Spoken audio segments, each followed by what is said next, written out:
오늘 아침 우리에게 주시는 말씀 잠언 25장 1절로 14절의 말씀을 봉독하겠습니다.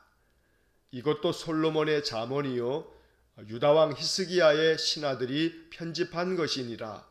이를 숨기는 것은 하나님의 영화요 이를 살피는 것은 왕의 영화니라. 하늘의 높음과 땅의 깊음같이 왕의 마음은 헤아릴 수 없느니라. 은에서 찌꺼기를 제하라.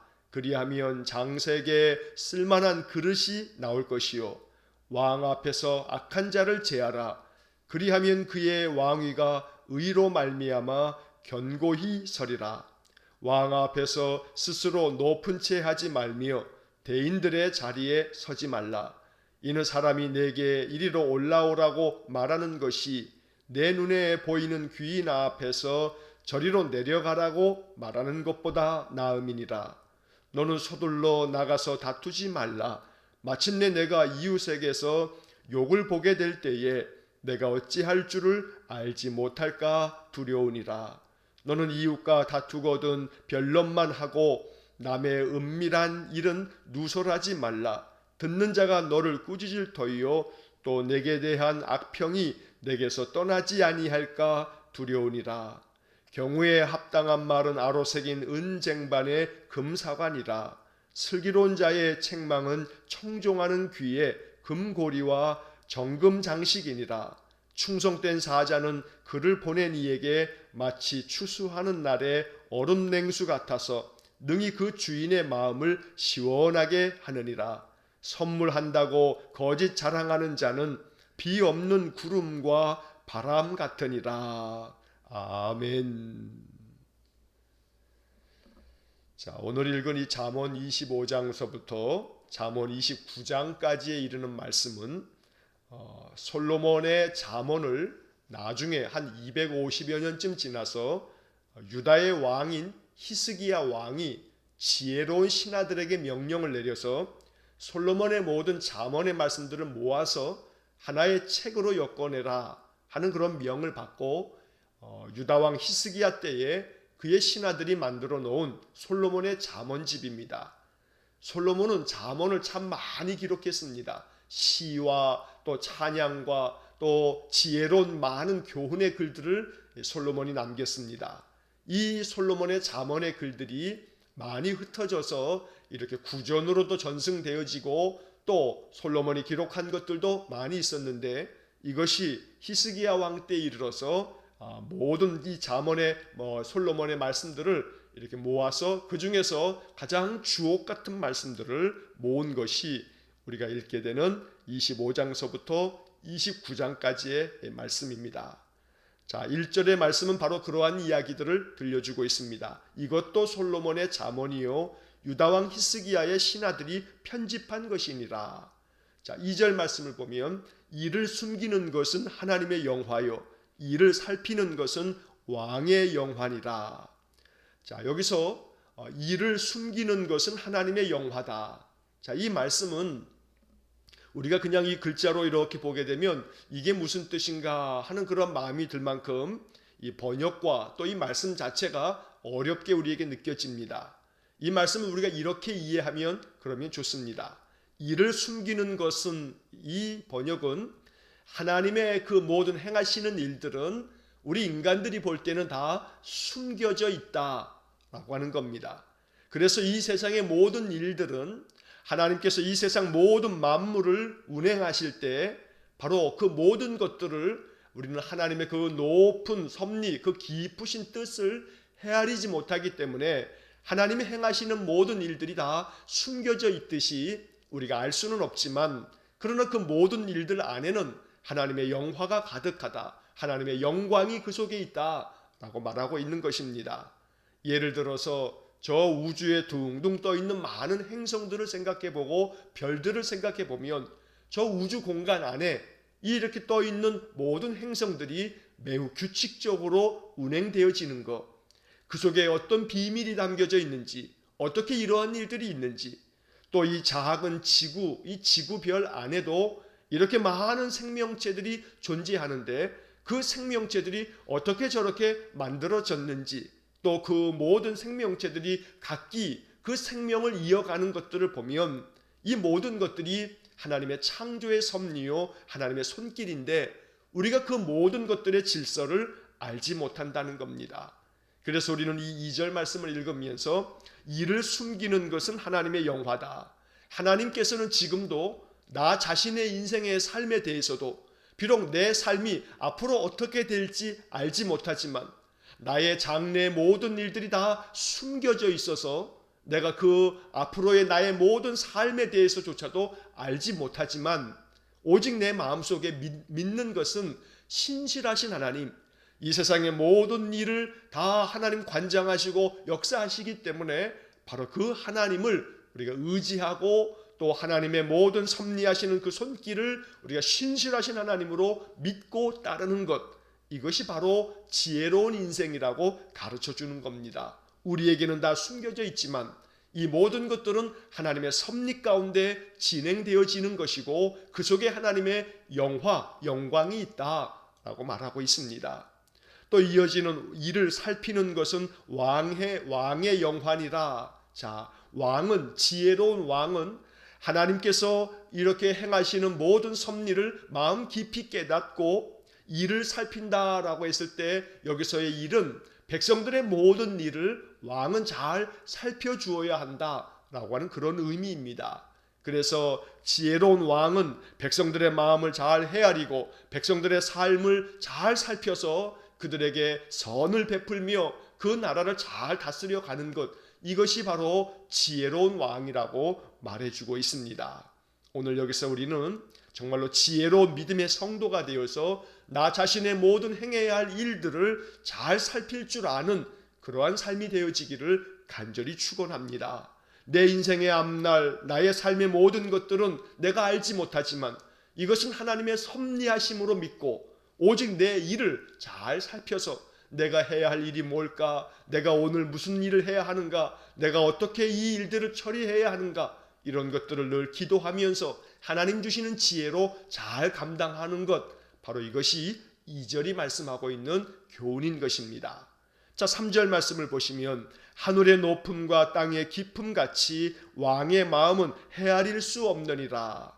자, 이 말씀에서도 지혜로운 왕은, 그 지혜로운 왕의 마음은 하늘이 높고 땅이 깊은 것처럼 그 왕의 그 지혜가 너무나 깊고 높아서 그러한 왕의 뜻을 우리 인생들이 잘 헤아릴 수 없다. 자, 이처럼 지혜로운 왕이 되어서 백성들을 그 깊은 마음으로 살필 줄 알아야 한다라고 말씀하고 있는 것입니다. 자, 동시에 이 3절의 말씀에서 여기서 다시 말하는 이 왕의 마음이라고 하는 것, 이것은 상징적인 의미를 갖고 있는데 여기서 말씀하고 있는 왕은 바로 이 세상 모든 만물을 다스리시는 여호와 하나님을 의미하기도 합니다. 하나님의 그 마음은 참으로 우리가 닿을 수 없는 그런 높은 하늘과 저 깊은 땅의 깊음처럼 하나님의 마음, 하나님의 뜻을 우리가 헤아릴 수가 없다라고 말씀하고 있는 것입니다. 하나님의 그 깊은 섭리, 헤아릴 수 없는 그 하나님의 마음, 그러나 그 하나님은 오직 한 가지, 우리를 향하여 신실하신 분이시다. 우리가 믿을 만한 분이시며 우리의 모든 인생을 살펴주시는 분이시다. 이러한 믿음을 가지고 살아가는 것이 지혜로운 삶이라고 오늘 2절과 3절은 우리에게 교훈하고 있는 것입니다. 자, 이어지는 4절과 5절의 말씀을 보시면 은에서 찌꺼기를 제하라. 그리하면 장색에 쓸만한 그릇이 나올 것이요. 5절 왕 앞에서 악한 자를 제하라. 그리하면 그의 왕위가 의로 말미암아 견고히 서리라. 자, 5절은 4절에 대한 해설입니다. 자, 4절에서 비유적으로 은에서 찌꺼기를 제거해라. 그러면 장색에 쓸만한 그릇이 나올 거다. 여기 장색이라고 하는 말은 금속을 세공하는 세공업자를 말하는 겁니다. 여러 금속들을 가지고 이것을 잘 불에 녹여서 그래서 모든 찌꺼기들 다 불태워 버리고 아주 순도가 높은 은이나 금을 가지고서 그것을 가지고 각기 아름다운 그러한 세공품들을 만들어내는 사람.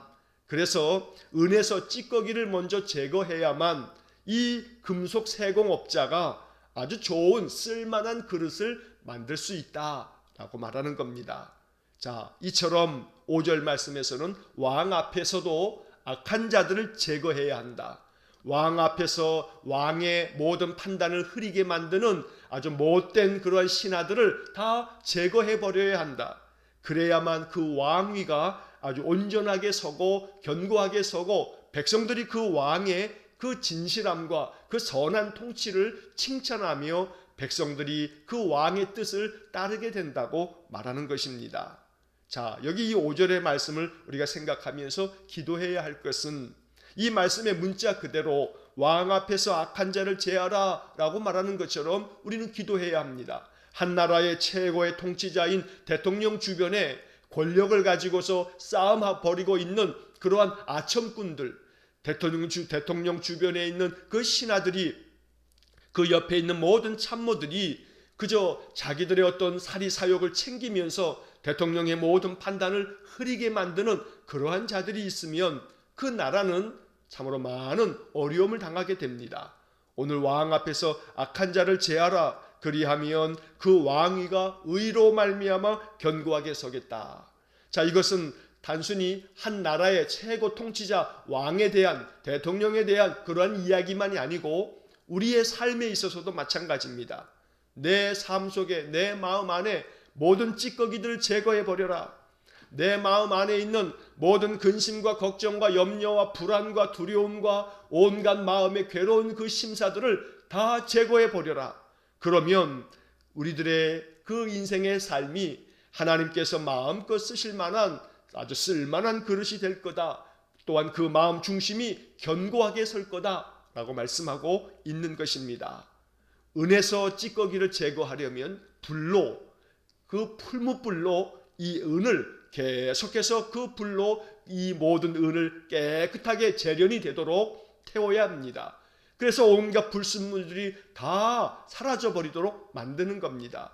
그래서 우리는 이 4절과 5절을 읽으면서 항상 기도해야 할 것은 하나님, 성령의 불로 내 마음속에 있는 모든 찌꺼기 같은 것들을 다 제거해 주십시오. 성령의 불로 내 마음에 있는 걱정과 근심과 불안과 세상의 모든 소리들을 다 불태워 주시고 오직 내 마음 안에 참된 믿음만 남아있게 해주십시오. 그래서 여호와 하나님을 의지하는 참 믿음만을 가지고 인생의 삶을 살아갈 수 있도록 나에게 성령 충만함을 달라고, 성령의 불을 내 심령 가운데 불어달라고 이렇게 기도할 수 있어야겠습니다. 자, 그 다음 이어지는 6절과 7절의 말씀을 보면 겸손해야 할 것을 이야기합니다. 6절에서 왕 앞에서 스스로 높은 채 하지 말며 대인들의 자리에 서지 말라. 7절, 이는 사람이 내게 이리로 올라오라고 말하는 것이 내 눈에 보이는 귀인 앞에서 저리로 내려가라고 말하는 것보다 나음이니라. 언제나 자기 자신을 높은 채 하면서 그저 높은 자리에 앉으려고만 하지 말아라. 아주 겸손한 마음으로 자기 자신을 낮추어서 높은 자리에 앉지 말고 오히려 낮은 자리에 앉아 있어라. 그러면 사람들이 내게 와서 아니라고, 여기 앉으면 안 된다고, 저 높이 올라가 앉으라 라고 했을 때 네가 영광을 받는 거 아니겠느냐. 만약에 그렇지 아니하고 네 스스로 자기 자신을 높여서 높은 자리에 앉아 있다가 사람들이 내게 와서 아니라고, 당신의 자리가 아니니 저 낮은 곳에 가서 내려앉으라고 하면 얼마나 망신이고 얼마나 창피한 일이냐고 말씀하고 있는 겁니다. 여러분, 이 잠언 25장 6절과 7절의 말씀을 우리가 읽으면서 이 이야기를 신약성경 누가복음에서 예수님 하신 말씀에서 우리가 이 말씀이 다시금 반복되어지는 것을 알게 됩니다. 누가복음 14장 8절부터 11절까지의 이 말씀이 예수님이 비유의 말씀으로 다시 들려주십니다. 누가복음 14장 8절로 11절의 말씀을 보게 되면 그곳에 이러한 말씀들이 나옵니다. 혼인잔치에 청함을 받았을 때에 높은 자리에 앉지 말아라. 주님 말씀하십니다. 청함을 받았을 때에 차라리 끝자리에 앉아라. 주님이 말씀하십니다.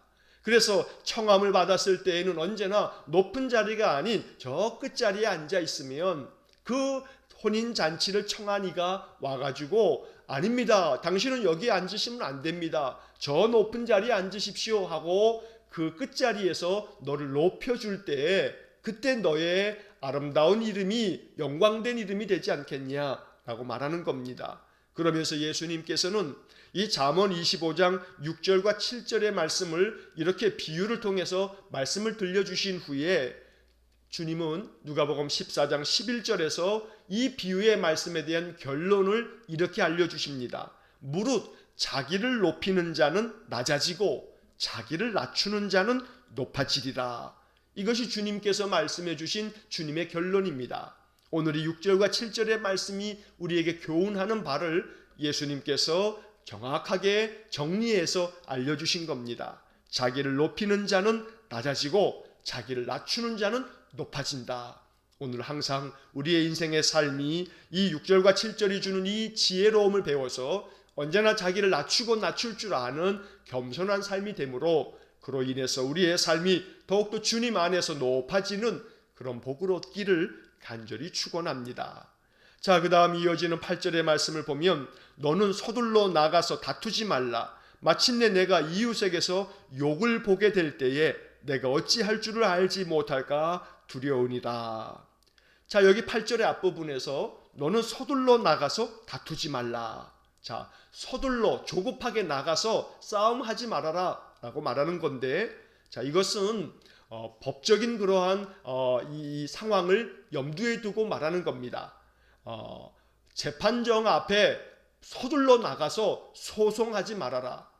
오히려 그러기 전에 이 일을 어떻게 처리하면 좋을지 잘 살펴서 상대방과 서로 잘 합의하고 서로의 뜻을 잘 이야기함으로써 그렇게 서로가 이해가 되고 또 서로가 협조가 되어지는 것이 지혜로운 것이지, 그저 서둘러서 나가서 소송을 함으로써 그저 법적인 다툼을 벌이게 된다면 그러면 나중에 그 시시비비를 가렸을 때에 만약에 네가 잘못된 걸로 결정이 내린다면 그러면 너는 그 이웃 앞에서 참으로 큰 창피를 당하게 될 것이고 망신을 살 것이다. 그러면 너는 어찌할 바를 네가 모르지 않겠냐라고 말하고 있는 겁니다. 자, 새번역 성경으로 이 8절의 말씀을 보면 그래서 이렇게 번역이 되어 있습니다. 너는 급하게 소송하지 말아라. 훗날에 너의 이웃이 너를 이겨 부끄럽게 만들 때에 내가 어떻게 할지가 염려된다. 그렇기 때문에 어떤 일이든 그 시시비비를 법정으로 가서 먼저 법으로 소송하여서 가리려고 하지 말고 이 모든 것들을 지혜롭게 잘 합리적으로 살펴서 그 옳고 그름을 먼저 잘 생각해 보고 이것을 해결해 가기 위해서 서로 많은 대화를 통해서 해결해 가는 그런 방법이 지혜로운 방법이라고 알려주고 있는 것입니다. 자, 그 다음 9절의 말씀을 보면 너는 이웃과 다투거든 변론만 하고 남의 은밀한 일은 누설하지 말라. 10절 듣는 자가 너를 꾸짖을 터이요 또 내게 대한 악평이 내게서 떠나지 아니할까 두려우니라. 자, 여기 9절의 말씀에서는 이웃과 분쟁이 생기거나 갈등이 생기거나 그랬을 때는 그저 너 자신의 이야기만, 너의 그 변론만을 이야기해라. 너의 입장만을 잘 정리해서 상대방에게 이야기하는 것이 이것이 지혜로움이다. 오히려 갈등이 생겼다고 해서 그 상대방에 대해서 저 사람은 어쩌니 저쩌니 하면서 상대방의 여러 일들을 사람들한테 떠버리듯이 계속해서 상대방 말을 한다면 그러면서 그 상대방의 약점을 이야기한다든지 그 사람의 은밀한 일들을 네가 누설한다면 그러면 듣는 사람들이 그 이야기를 듣고 너를 꾸짖을 수도 있고 또 아니면 너에 대하여 사람들이 악평을 계속할 거다. 왜냐하면 저 사람이 저렇게 다른 사람의 이야기를 그 상대방의 이야기를 저렇게 아주 못되게 악하게 이야기를 하고 있으니 저 사람은 어디에서든지 간에 내 이야기를 저렇게 못되게 할 거야. 이러면서 그 사람됨에 대해서 사람들이 악평을 하게 될 것이기 때문에 그러므로 너는 먼저 그저 누군가와 갈등이 생겨도 너의 입장만, 너의 변론만을 이야기할 뿐 다른 사람들의 이야기, 상대방의 이야기는 굳이 할 것 없다. 이것이 지혜다라고 말하는 것입니다. 오늘 이 9절의 말씀을 우리 마음 가운데 참으로 하나님께서 우리에게 주시는 지혜로운 교훈으로 우리가 받아들일 수 있기를 간절히 원합니다. 무엇보다 9절 하반절에 있는 것처럼 남의 은밀한 일을 누설하지 말라. 다른 사람들 이야기하지 말아라. 다른 사람들 자꾸 이야기하다 보게 되면 사람들은 너에 대해서 악평하게 될 거다. 그러므로 지혜로운 사람은 다른 사람들의 이야기하기보다는 그저 내가 해야 할 나의 이야기가 있다면 나의 변론만을 말할 뿐 다른 사람들 이야기하지 않는 것이 이것이 지혜다라고 말씀하고 있는 것입니다. 자, 이어지는 11절의 말씀에서 말에 대한 아주 또한 이 귀한 교훈을 우리에게 알려줍니다. 경우에 합당한 말은 아로새긴 은쟁반의 금사관이라. 우리는 이 잠언을 읽으면서 말에 관한 그런 여러 교훈들이 참 많이 나온다는 것을 우리가 이렇게 보게 됩니다.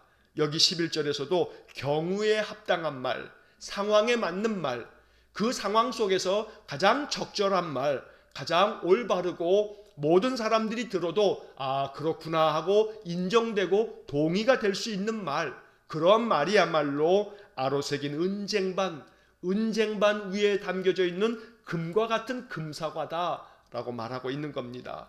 언제나 경우에 합당한 말을 할 줄 아는 사람, 이 사람이 지혜로운 사람이라고 알려주고 있습니다. 또 이어지는 12절 말씀에서는 슬기로운 자의 책망은 청종하는 귀에 금고리와 정금 장식이니라. 자, 여기 12절의 말씀에서는 청종하는 귀에 대해서 말합니다. 11절에서는 경우에 합당한 말, 그 다음에 12절에서는 잘 들을 줄 아는, 그래서 그 말을 잘 듣고 따를 줄 아는 청종하는 귀, 이것이 지혜라고 말씀해 주는 겁니다. 이 11절과 12절의 말씀이 참 얼마나 조화를 이루고 있는지 모릅니다. 경우에 합당한 말을 할 줄 알며 상대방의 이야기를 잘 청종할 줄 아는 사람, 이 사람이 지혜로운 사람이다. 이렇게 슬기로운 사람이 나에게 무언가를 권면하면 그것이 책망처럼 들린다 할지라도 잘 청종할 줄 아는 귀가 있는 사람, 이 사람의 그 귀는 정말로 금고리와 정금 장식처럼 참으로 귀하고 또 복된 것이라고 알려주고 있습니다. 그래서 오늘 이 11절, 12절의 말씀이 우리에게 기도가 되기를 간절히 축원합니다. 언제나 하나님 내 입술에서 경우에 합당한 말을 할 줄 아는 지혜가 있게 해주시고 또 늘 청종하는 귀를 내게 주셔서 항상 하나님의 말씀에도 귀 기울이고 또 내 주변 사람들의 모든 이야기에 잘 귀를 기울여서 그 모든 이야기들을 잘 청종함으로 말미암아 지혜와 명철이 가득한 삶이 되게 해주십시오. 이것이 이 아침 우리의 기도가 되기를 간절히 축원합니다. 자, 그 다음 이어지는 13절 말씀을 보면 충성된 사자는 그를 보낸 이에게 마치 추수하는 날의 얼음 냉수 같아서 능히 그 주인의 마음을 시원하게 하느니라.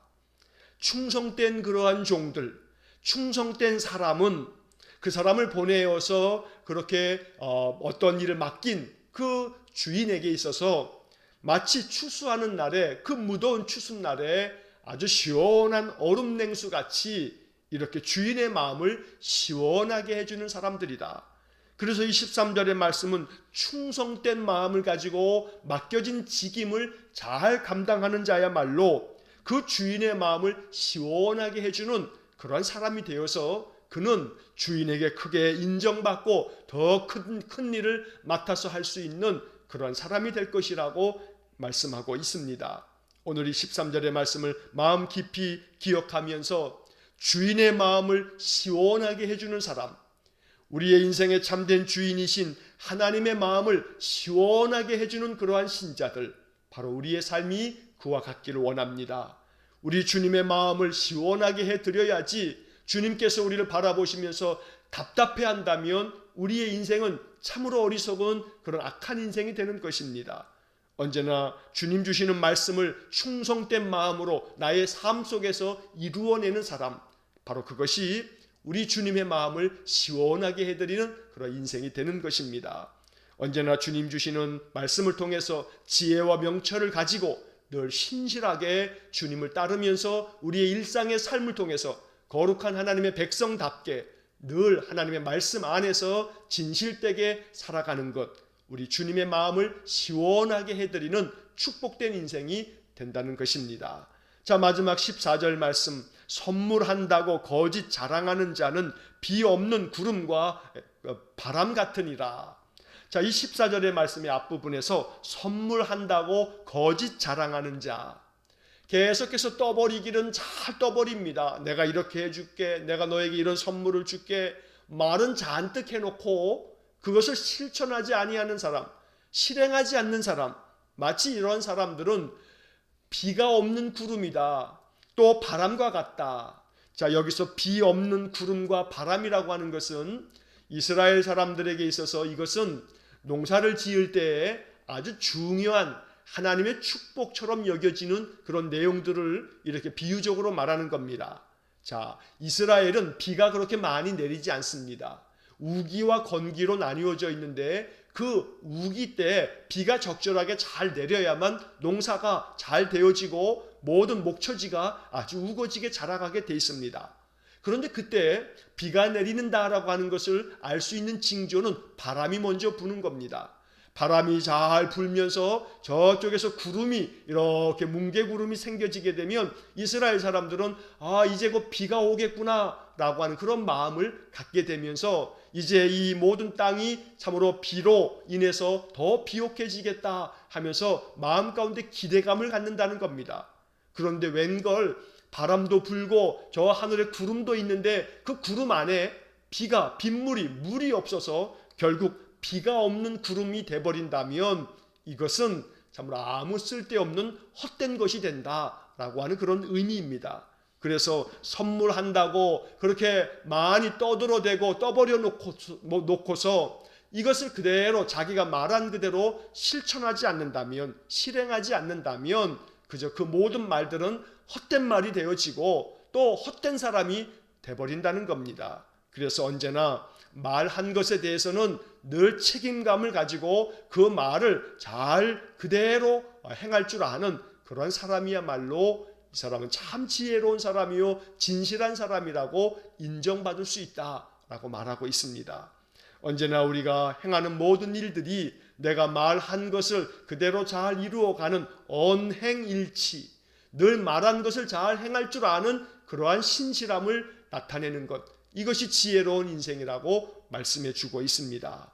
오늘 우리의 믿음의 삶이 성경을 통해서 깨닫게 되어지는 교훈들을 우리의 생활 속에서 작은 것 하나하나에서부터 잘 이루어가는 그런 신실한 믿음의 삶이 되기를 간절히 축원합니다. 오늘도 이 잠언 25장 1절로 14절의 말씀 가운데서 다만 한 구절이라도, 한 단어, 한 말씀이라도 마음 가운데 깊이 간직하고 그 말씀을 마음 깊이 묵상하면서 주님께서 내게 들려주시는 주님의 음성을 오늘 하루 동안에 마음 가운데 묵상하는 귀하고 복된 하루가 되시기를 주의 이름으로 간절히 축원합니다. 기도하겠습니다. 사랑과 자비가 풍성하신 하나님, 아침마다 주시는 잠언의 말씀이 우리의 인생을 더욱더 풍성하게 만드는 생명의 말씀이요 지혜의 말씀이 되도록 은혜를 내려주시니 감사합니다. 이 말씀을 마음 가운데 묵상할 때마다 성령께서 우리의 마음에 더 깊은 깨달음을 허락하여 주셔서 이 말씀을 나의 인생의 삶에서 어떻게 이루어낼까, 이 말씀이 내 삶 속에 어떻게 열매가 될까 늘 기도하면서 하나님의 인도하심을 따르는 우리 성도들 되게 하여 주옵소서. 간절히 원하오니 우리의 인생의 참된 주인이신 우리 주님의 마음을 시원하게 해드리는 충성된 인생이 되기를 간절히 원합니다. 언제나 말씀 따라 겸손하게 자기 자신을 낮추며 내 안에 있는 그 심령의 모든 찌꺼기를 성령의 불로 다 태워서 오직 신실한 믿음으로 우리 주님을 따르는 거룩한 주의 백성들 되게 해 주옵소서. 오늘도 한날의 모든 삶을 주님께 의탁하오며 예수님 이름으로 기도하옵나이다. 아멘. 우리 구주 예수 그리스도의 은혜와 하나님 아버지의 극진하신 사랑과 성령의 교통하심이 날마다 귀한 말씀이 지혜가 되고 명철이 되어 하나님의 마음을 시원케 해드리는 신실하고 충성된 삶이 되어지기를 간절히 소망하며 결단하는 머리 숙인 귀한 성도들 위에와 저들 가정과 온 가족들 위에 우리 성도들의 모든 산업 위에 이제로부터 영원토록 함께 하시길 간절히 축원하옵나이다. 아멘.